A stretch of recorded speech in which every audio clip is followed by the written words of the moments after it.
Hola, ¿qué tal a todos? Soy Juan Miguel Perales y dentro de las microcharradas, de las microcharlas que organiza Astro Mallorca en los meses de mayo y junio, voy a hablaros hoy de la radiodetección de meteoros. Estamos todos bastante familiarizados con el tema de los meteoros en cuanto a observación visual, pero hay todo un campo que es el de la radiodetección de los mismos, bueno, utilizando ondas de radio que permiten pues una observación complementaria a la visual y además sin tener en cuenta, digamos, las condiciones visuales, si es de día o de noche, o las condiciones atmosféricas. Y eso hace que se pueda pues, hacer un seguimiento estadístico y estudios de gran profundidad respecto al fenómeno. De ahí lo interesante de esta técnica. Entonces, eso es lo que voy a comentar un poco hoy. En principio, una breve analogía entre lo que son dos disciplinas que, bueno, pueden parecer que no son lo mismo, pero son complementarias, que son la astronomía y la radio. La radio actualmente, y desde hace años ya, es una herramienta fundamental en la astronomía, en su variante de radioastronomía. Básicamente, entre otras cosas, porque sigue los mismos principios físicos muchas veces que la astronomía óptica. La actividad de aficionados se centra más en astronomía óptica visual y normalmente suele haber poca observación en el campo radio. ¿Por qué? Pues porque las instalaciones suelen ser muy voluminosas. Hacen falta instalaciones bastante grandes por las longitudes de onda que se manejan de las señales. Pero básicamente la física que se aplica es la misma. Por ejemplo, en esta presentación podéis ver un ejemplo muy sencillo, que es que tenemos un telescopio Cassegrain y una parabólica, un radiotelescopio Cassegrain. Es exactamente lo mismo, un paraboloide, un hiperboloide y un foco. Y donde va el foco en visual, pues va una cámara o el ojo humano, y en la antena de radio, en el sistema de radio, lo que va es un receptor de radio, pero es exactamente la misma geometría y las mismas leyes que lo describen desde la física. Entonces veremos muchas analogías en estos dos campos. Voy a pasar muy rápidamente por el fenómeno visual, porque esto va del tema de radio y de observación visual, vosotros sabéis seguramente más que yo. Entonces, bueno, meteoro es el fenómeno. Meteoro es el fenómeno normalmente que se ha venido llamando siempre así al fenómeno luminoso, aunque yo creo que también es anólogo a la desintegración en sí que se produce en la atmósfera. ¿La desintegración de qué? Pues de un cuerpo que viene del espacio exterior, un meteoroide, que vendría a ser un objeto que está entre polvo cósmico y asteroide. Es un margen muy ancho. Y si algo sobrevive a esa desintegración y llega al suelo, pues eso sería el meteorito, lo que acaba en un museo o en una subasta por eBay, ¿no? Si el meteoro es muy grande, si el meteoroide es muy grande, pues provocará una desintegración muy grande. Entonces, esto normalmente es lo que le hemos venido llamando siempre bólidos, que tienen una magnitud aparente muy, muy, muy grande. El más conocido últimamente fue el famoso de Chelyabinsk, que fue tan filmado y que causó incluso ondas de choque, ¿no? por la entrada tan violenta que hizo. Si es de un tamaño superior, pues entonces ya estamos hablando probablemente de un asteroide pequeño y además de un serio problema para el que caiga cerca, ¿no? Como el tema este que, bueno, lo he puesto aquí porque es una historia que hace muchos años que la leí y me gustó mucho, esto de Tunguska, ¿no? Que es conocido lo de Siberia. Lluvias de meteoros. Cuando los meteoros se agrupan en el tiempo y también en una zona del espacio que le llamamos radiante, que es donde aparentemente están pues como viniendo, hablamos de una lluvia de meteoros y se concentran en varias épocas del año en las cuales la Tierra barre una zona del espacio que está, digamos, muy llena de restos. Pueden ser de naturaleza, restos de naturaleza como si fueran de asteroides, o pueden ser de restos cometarios. Entonces ahí en función del radiante aparente se le da el nombre del punto aparente del cielo, del firmamento, donde parece que van viniendo o apareciendo los meteoros. Y se mide respecto a un parámetro que es el Zenithal Hourly Rate, que vendría a ser bueno, es una formulita, pero en realidad te vendría a ser el número de meteoros que se pueden ver en una hora por un observador, digamos, en su ámbito visual y con un cielo totalmente despejado. Y esto da digamos, unas predicciones de cuáles van a ser las lluvias más abundantes y más vistosas. Todos hemos visto y es muy, muy bonito, muy hermoso. Pero, aparte de lluvias de meteoros, tenemos meteoros todos los días, todo el año, que se les suele llamar meteoros esporádicos. Estos son muy interesantes también para el tema radio, porque estos son los que normalmente, digamos, con el tema de la radiodetección, uno va a estar controlando continuamente si tiene un sistema automático.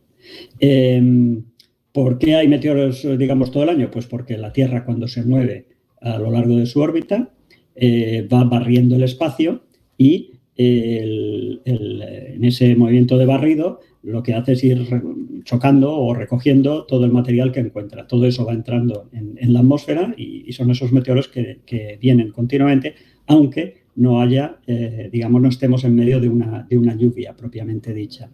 En este pequeño gráfico se ve un poco, de una forma muy sencilla, pues el movimiento que sería de derecha a izquierda, en este caso, de la Tierra. ¿Y dónde va a haber más entradas de material? Pues las va a haber pues, por el lado del avance, allí donde está, digamos, el terminador entre la noche y el día. Entonces, eso nos da que, digamos, el número máximo de meteoros se va a producir entre aproximadamente, pues, 3-4 horas antes del amanecer y 3-4 horas después del amanecer, o en ese periodo, o 6 horas y 6 horas como mucho, ¿no? Y el mínimo se va a producir alrededor de las 18 horas solar, dependiendo de la época del año, pero más o menos por ahí. Sería en el momento del atardecer, ese sería el mínimo. ¿Por qué? Pues porque estaríamos situados en ese momento en el lado contrario, en el lado de la Tierra que está en el contrario de hacia donde se mueve la Tierra en la órbita. Entonces, ahí solamente veríamos entrar en la atmósfera los meteoros que alcanzan a la Tierra en su órbita, o sea, que como si la fueran persiguiendo, y por supuesto les cuesta más. ¿Qué pasa cuando un meteoro entra en la atmósfera? Aparte de que deja una hermosa y visible estela, pues que, bueno, para empezar entran a gran velocidad, entre 11 y 72 kilómetros por segundo estadísticamente. Esto es muy, muy, muy rápido. Además, esta entrada, lo que se produce, digamos, cuando llega a las capas altas de la atmósfera, provoca que se desintegre el meteoro por calentamiento y por rozamiento. Y eso se produce entre 80 y 120 kilómetros de altura. Por lo tanto, lo primero que hay que tener en cuenta es que esto no sucede en el espacio exterior, sucede en las capas altas de la atmósfera. Y además por roce, si no, no se desintegraría. Y con el roce, lo que se provoca, aparte de combustión de todo lo que lleva del material del meteoro, lo que se provoca es una estela de material ionizado, que básicamente es gas ionizado y restos, digamos, de las partículas del propio meteoro. Y esto básicamente es un plasma. Un plasma es un gas ionizado, o sea, un gas cargado eléctricamente. Porque lo que ha sucedido, como cualquier ionización, es que se han desprendido electrones de los átomos. Entonces, ahí en esa zona donde ha impactado el meteoro, lo que hay es muchos iones, muchos electrones libres y muchos átomos cargados positivamente.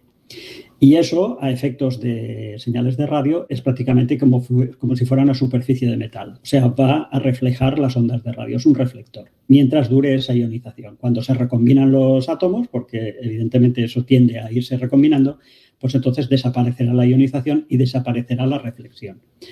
¿Qué tamaño tienen estas estelas? Pues varios kilómetros de largo.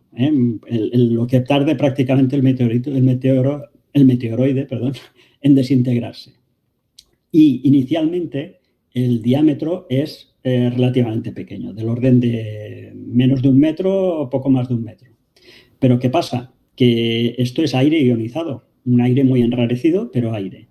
Por lo tanto, eso va a tender a expandirse y se irá haciendo un poco más grande y además acabará disolviéndose. Y además, como hay viento a esas alturas, aunque parezca mentira, pues puede tenderse a desplazarse y todo.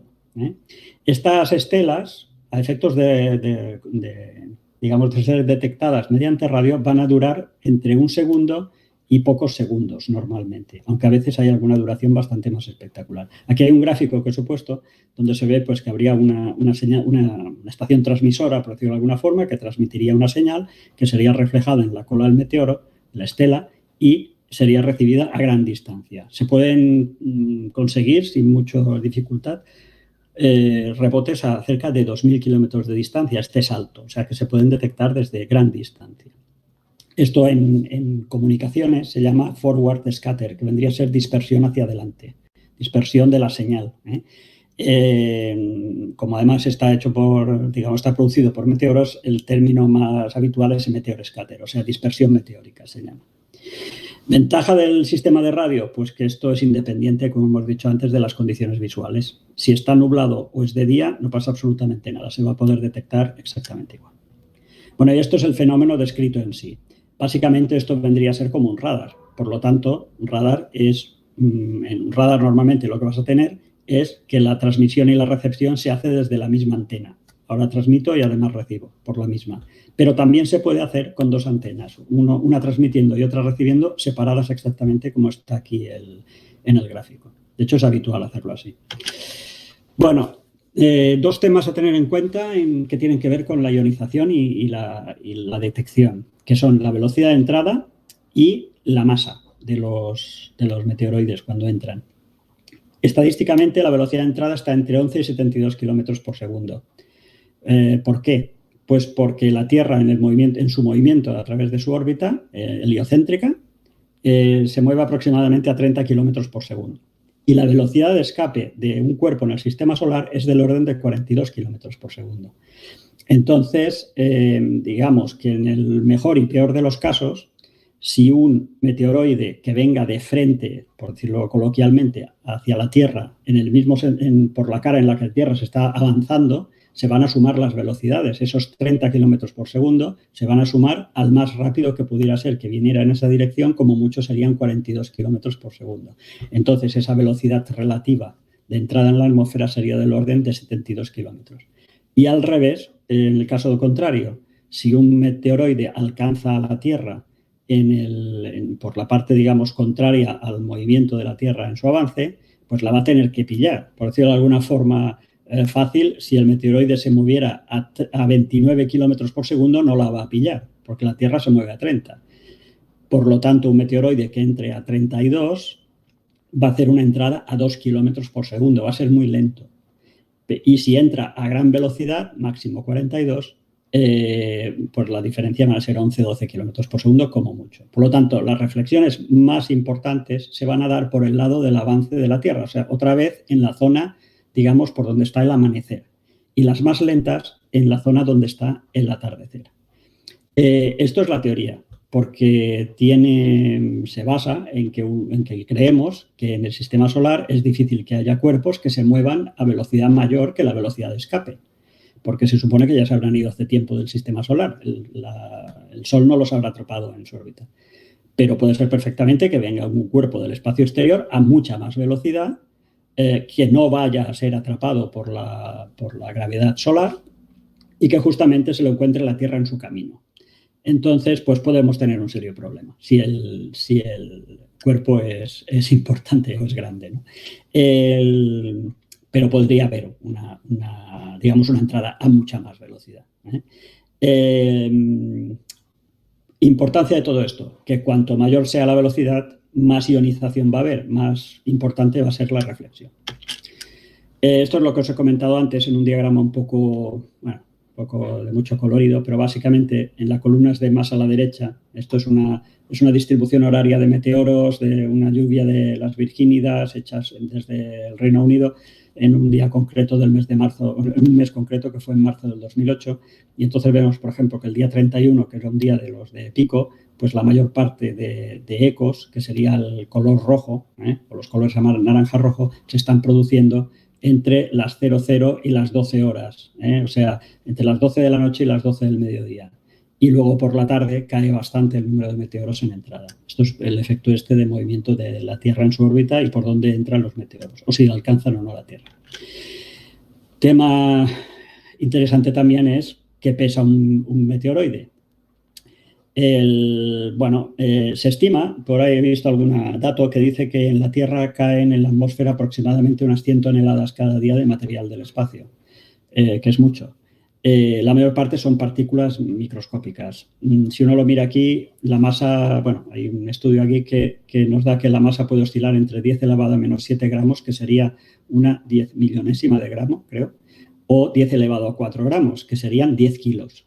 O sea, esto ya no es esto es un pedazo meteoroide. Bueno, 8 centímetros de radio, como un puño de grande o más, ¿no? Y que la cantidad oscilaría entre 10 elevado a 12, si son, pues eso, 10 millonésima de gramo, o sea, prácticamente yo creo que microscópico, que esto evidentemente no va a dejar prácticamente trazas ni visuales ni de radio, y puede oscilar pues que uno de 10 elevado a 4, o sea, de 10 kilos, pues estos pueden, digamos, caer hasta 10, o sea, cada día. Y de los otros no lo he dicho al final. 10 elevado a 12 es un 1 con 12 ceros, o sea, que creo que es un billón, o sea, que pueden caer montones. ¿Qué pasa? Pues que hay que tener en cuenta que las 7 décimas partes de la superficie terrestre son agua. Si cada día caen a la Tierra 10 meteoroides de 10 kilos, pues estos son bólidos, seguro, y importantes. ¿Qué pasa? Que la mayor parte caen en el mar. Y la mayor parte de estos probablemente hasta dejarán trazas meteóricas, o sea, será un meteorito que se pueda recoger un resto. Pero la mayor parte de la Tierra es agua, por lo tanto no son tan fáciles de ver. Y bueno, a lo que íbamos a hablar, en función de la masa del meteoroide, pues va a dejar una estela, lo que se llaman estelas densas o subdensas, o superdensas y subdensas. Las superdensas son las que tienen más electrones libres y las subdensas son las que tienen menos. A efectos prácticos, ¿qué quiere decir? Que las superdensas van a dejar estelas persistentes durante varios segundos, y las subdensas, estelas muy cortitas que van a durar fracciones de segundo, pero muy, muy cortas. Ahora vamos a ver algún ejemplo. Bueno, esto es más o menos lo que pasaría cuando entra un meteoro. Ya lo hemos visto antes, se rebota una posible señal de radio, rebotaría en él, y si hiciéramos un registro de esta señal en un dispositivo de registro, veríamos el ruido de fondo que está recibiendo la antena receptora, la de la derecha, y en el momento en que se refleja la señal, un pico de bastantes decibelios de diferencia, en el cual se detectaría la señal del transmisor, pero solamente durante el tiempo en que la estela del meteoro ha estado, digamos, disponible. En cuanto se disuelve, desaparece.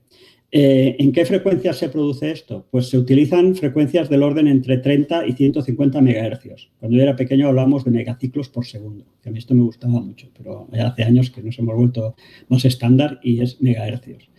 Y se suelen utilizar frecuencias en 35 y 60 megahercios, porque provocan mejores ecos, o sea, ecos más consistentes.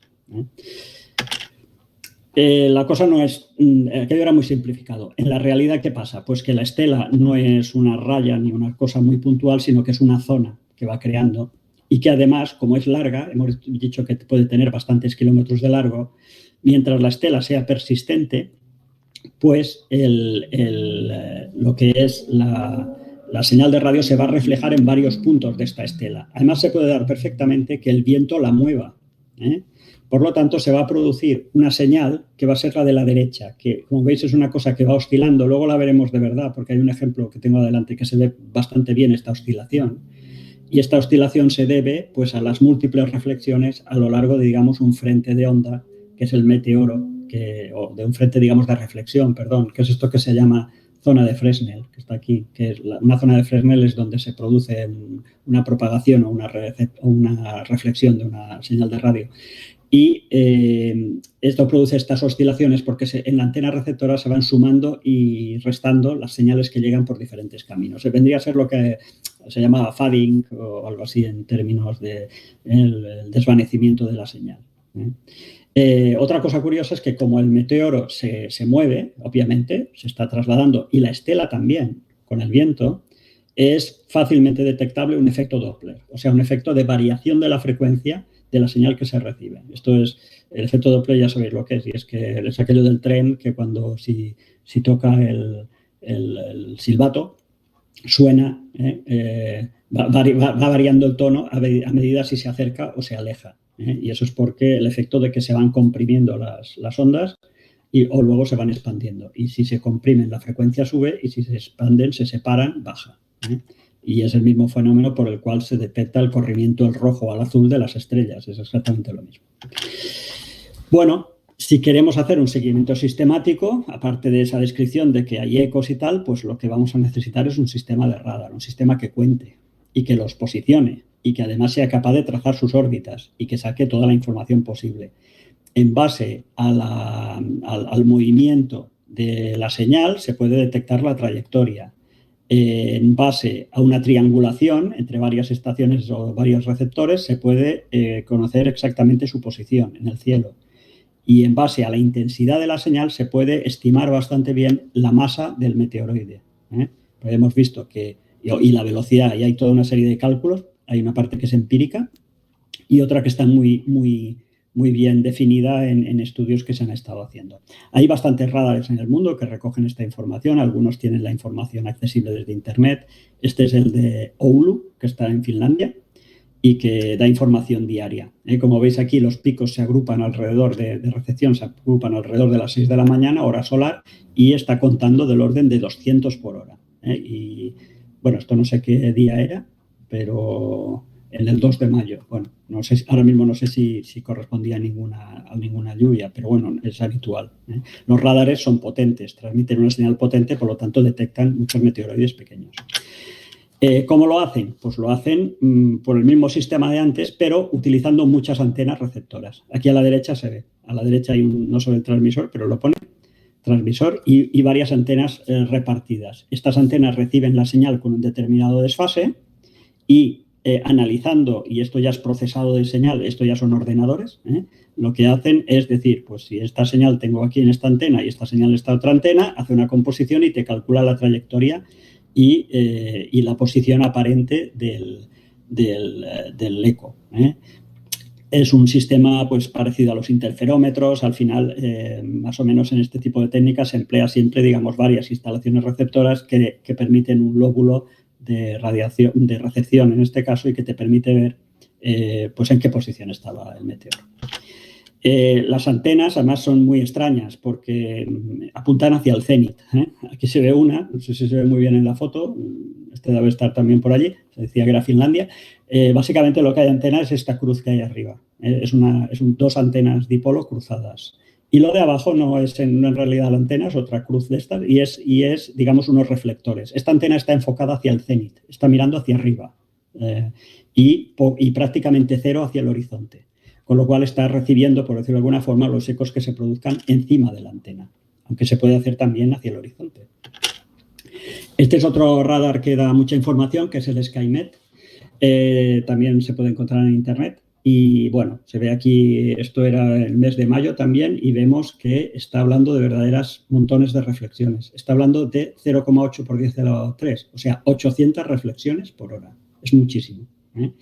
Y que las detecta, eso ya es una información ya compilada y elaborada, pues en un promedio de 90 kilómetros de altura, entre 80 a 100 kilómetros de altura. O sea, en fin.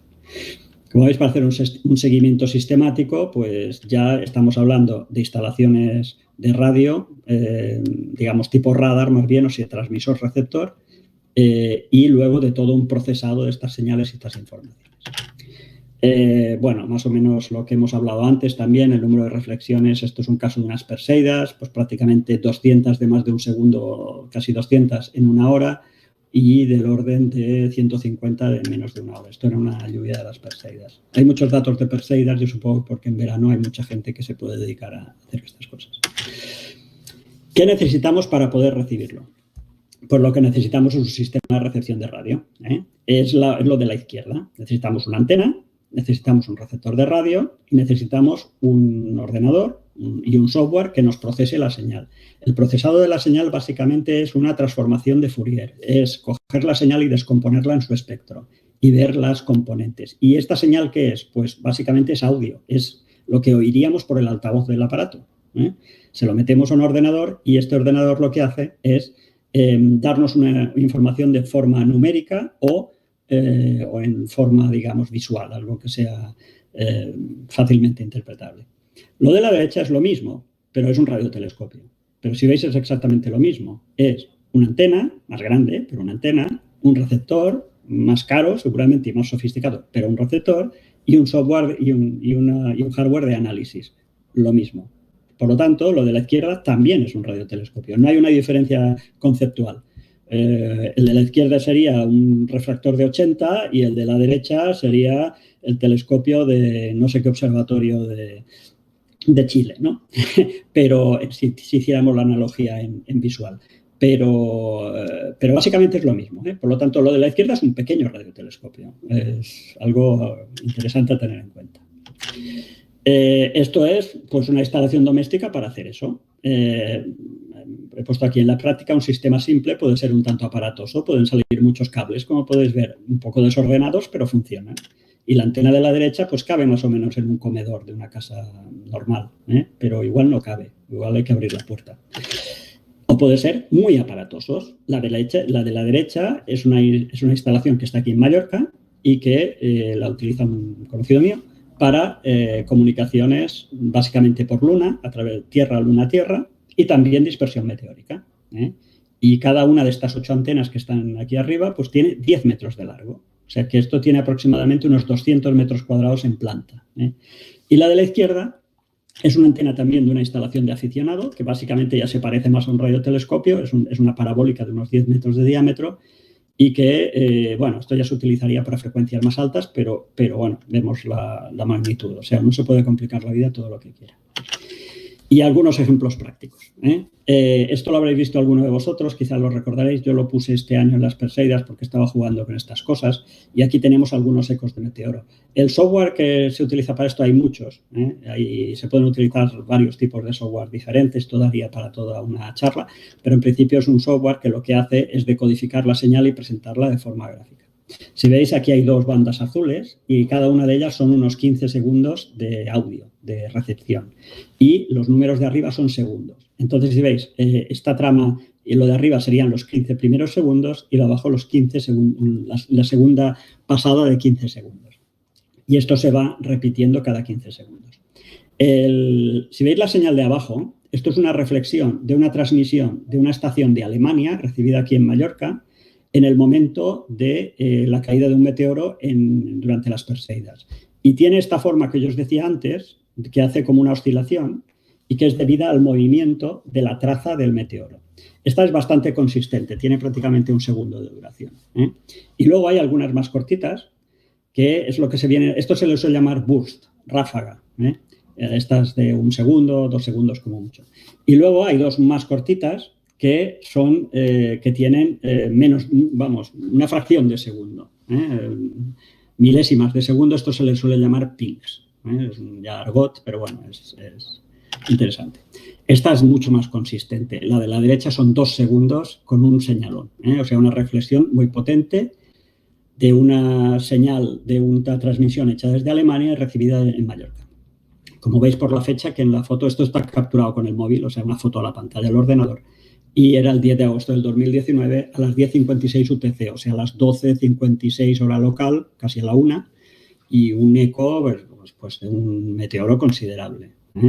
Si uno se dedica a esto un rato, pues en una lluvia de estas, yo he visto alguna vez toda la pantalla de 15 segundos prácticamente de color amarillo o rojo, porque, bueno, una cosa que no he dicho, el color azul corresponde al ruido de fondo, es cuando no se está recibiendo nada. Los colores amarillo y rojo es el nivel de señal cuando se recibe. Abajo en verde se ve el nivel de señal, digamos, como si lo viéramos en un osciloscopio. Como digo, es una descomposición en espectro, ¿no? Bueno, y una pequeña digresión. El programa este, que es el WSJT, está hecho por un señor que se llama Joe Taylor, que es un jubilado americano que ahora se dedica a hacer programas porque le gusta mucho todo esto y las comunicaciones digitales, y ha hecho un software pues, de nivel absolutamente profesional que sirve para esto y para otros tipos de comunicaciones y que es muy utilizado por muchos aficionados en todo el mundo para temas de comunicaciones con señales bajas. El amigo Taylor, o Joe, es este señor, es Joseph Hutton Taylor, que es profesor emérito de la Universidad de Princeton. Fue durante toda su carrera profesional, porque ahora está jubilado, astrofísico y físico gravitacional. Y, bueno, pues hace unos años, en 1993 creo que fue, le dieron el Premio Nobel de Física porque en el año 1978, junto con este otro señor que era Russell Hulse, pues descubrió los púlsares binarios y gracias a los púlsares binarios, pues la existencia, demostró por primera vez la existencia de ondas gravitacionales. Este tema nos lo comentó la doctora Sintes en Pollensa, el día que hubo la charla aquella tan interesante. Yo me acordé de este señor, porque este era mi amigo Joe. Yo no lo conozco personalmente, pero compartimos algunas aficiones. Lo digo porque Joe Taylor, que es muy conocido en este mundillo de estas cosas que os estoy contando, aparte de ser un radioastrónomo de primera línea y premio Nobel en su día, pues resulta que cuando era joven, pues era un señor que se montaba sus propios equipos de radio y se construía sus propios telescopios. Es un caso interesante como para motivar a cualquier chaval joven. Bueno, ya para ir avanzando y acabando. Si nosotros hemos visto cómo se producen las detecciones, hemos visto el software de detección, que requiere una sofisticación importante en cuanto a niveles de señal. Era lo que hacía el señor Taylor. El señor Taylor, cuando ha hecho ese software, es porque sabe mucho de detecciones de señales muy débiles, porque se ha pasado toda la vida buscando púlsares. Entonces, esto lo domina. Bueno, ¿cómo se hace? ¿Cómo podemos construir nosotros un pequeño sistema para recibir esto? Pues bueno, antiguamente se hacía intentando recibir una señal de televisión de algún otro extremo de Europa, por ejemplo, desde Alemania, y recibirla aquí, o como es en el gráfico este de España, en el Reino Unido, de transmisores de televisión que ahora ya no existen, que eran los de banda primera. Con la TDT ha acabado con esto. Entonces, ahora mismo, ¿cómo se puede hacer? Pues hay mucha gente, bastante gente, hay mucha información en Internet que está utilizando esta instalación que se ve abajo, que es la del radar Graves francés. ¿Y esto qué es? Pues es un radar que ha montado el gobierno francés, que transmite continuamente en la frecuencia esta de 143 megahercios en VHF, y que realmente es un radar que sirve para la vigilancia de objetos en órbita. O sea, lo que hacen los franceses con este radar es calcular las órbitas de cualquier cosa que esté en órbita, valga la redundancia, terrestre. Y lo hacen porque tienen su propio programa espacial y quieren saber pues, lo que hay, las órbitas que están libres. Y este radar está transmitiendo continuamente hacia el sur y con un patrón, digamos, como si hiciera un barrido, de oeste a este o de este a oeste. Y obviamente, si es capaz de detectar la posición de un satélite, pues también va a producir una reflexión en una cola meteórica. Lo de arriba, estas antenas tan raras, es la estación receptora que tiene el radar este. Bueno, y esto es un ejemplo del radar, cómo se recibe en algún punto. Creo que esto es Inglaterra. Voy a intentar poneros un vídeo que está aquí, espero que funcione.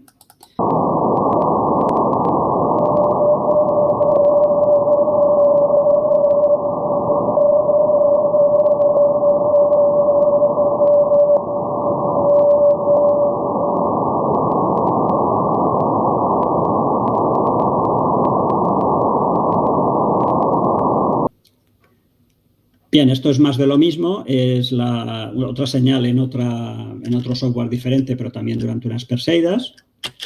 Y esto no me he podido contener porque lo encontré el otro día y me pareció súper interesante. Esto es esto ya no son meteoros, esto es una detección de un tren de satélites Starlink, estos que nos gustan tanto a todos, detectados utilizando la señal del radar este que os he comentado, que se puede utilizar para detectar los meteoros, y es un paso de un tren de satélites de estos. Las rayas, digamos, que están consecutivas son el mismo satélite que ha sido detectado en 3 pasadas del radar, porque esto es como si fuera una cinta de papel que se va moviendo de arriba a abajo, ¿no? Pero cada línea o cada línea paralela o trayectoria paralela es un satélite diferente. Por lo tanto, aquí hay como una docena de satélites, ¿no? Bueno, y esto es una instalación muy simple de cómo recibir con una antena muy simple y una radio bastante sencillita, aunque, bueno, es buena, pero en tanto sencillita, es una radio analógica, pues las señales del Graves. Con estos y conectado a la tarjeta de sonido se pueden hacer estas capturas que hemos visto antes.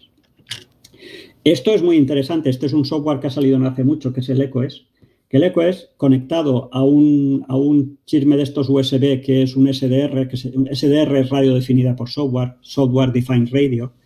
Esto es muy barato, valen como mucho 30 euros y son receptores de TDT normalmente para PC. Esto que se puede comprar no valen todos, valen solamente algunos. Hay mucha información de esto en internet por si a alguien le interesa. Pero son receptores muy simples, que todo el trabajo de decodificación lo hace el PC. Y al final, el software que hay versión para Windows y Linux, permite no solamente hacer estas trazas que hemos visto antes, sino también un seguimiento estadístico, porque es capaz de, grabar los datos e irlos registrando. Con esto se podría fabricar un pequeño sistema, para detectar, para ir agrupando pues, el número de ecos diarios, hacer un poco de estudio ya más estadístico, en plan un poquito radar, utilizando otra vez la señal de este radar que os he comentado antes. Y ya para acabar, si uno quiere además, pues yo que sé, en medio de una lluvia de meteoros, tal, hacer una correlación entre lo que se está detectando por radio y lo que se está viendo, pues lo primero que tiene que hacer es no hacer lo que he hecho yo, que es apuntar la antena hacia el horizonte, sino apuntarla hacia arriba. La de abajo es la antena de un radar de estos de meteoros y la de la derecha es una antena tipo Yagi, de estas, tipo televisión, para que nos entendamos. Con un ángulo de 45 grados, la antena realmente está recibiendo por encima de 60. Estaría recibiendo entre 60 o entre 50 y 90 grados de elevación, con lo cual ya está viendo un buen trozo de cielo. Y esto sería ya más para ver meteoros que están dentro del campo visual, porque si no, con una antena apuntando al horizonte, tú estás detectando meteoros que pueden estar a 500, 600, 700 kilómetros de distancia. No los estás viendo la mayoría de ellos. Y bueno, y ya para acabar y no hacerme más largo, unas cuantas referencias que os pueden interesar. Hay muchísima información en Internet, hay páginas de la International Meteor Organization o de la American Meteor Society que son de observación de radio. Os he puesto aquí un enlace por si a alguien le interesa de la Unión Internacional de Telecomunicaciones donde se describe toda la teoría a aplicar para cualquier tipo de enlace de radio o sistema de radar para detectar meteoros. Y hay algunas cosas muy interesantes aquí en España. Por ejemplo, está la página de Enric Fraile, que es un profesor de la Universidad Ramon Llull, de la Escuela de La Salle Bonanova, en Barcelona, que es una de las personas más expertas en España, creo yo, en cuanto a comunicaciones por dispersión meteórica. Y tiene incluso un receptor online, que es el que está más abajo, del Graves, que es interesante porque a través de Internet y esta dirección se puede entrar a ver esto que os he enseñado yo ahora sin tener que fabricárselo uno, aunque este receptor está en Barcelona. Y luego, pues, la referencia obligada, porque ha habido un señor que es una tesis doctoral que os pongo aquí, que he cogido algunos datos de él. Es una tesis que está escrita a máquina de escribir, ya tiene sus años, pero la verdad es que está súper bien sobre este tema. Y una entrevista muy interesante que me ha parecido a mí, aunque no tiene nada que ver con esto, pero es que el hombre este es un figura de Joseph Taylor en la revista Astronomía, que se puede bajar en PDF de la página. Bueno, pues muchas gracias por la atención, espero que os haya interesado y sobre todo, pues gracias por la paciencia y animo a cualquiera que quiera, no sé, jugar con esto. Es mucho más fácil de lo que parece y si a alguien le interesa este tema, pues ahora mismo hay muchísimas cosas en Internet para poder aprender y jugar con estos temas que hemos comentado. Y nada, saludos a todos y muchas gracias.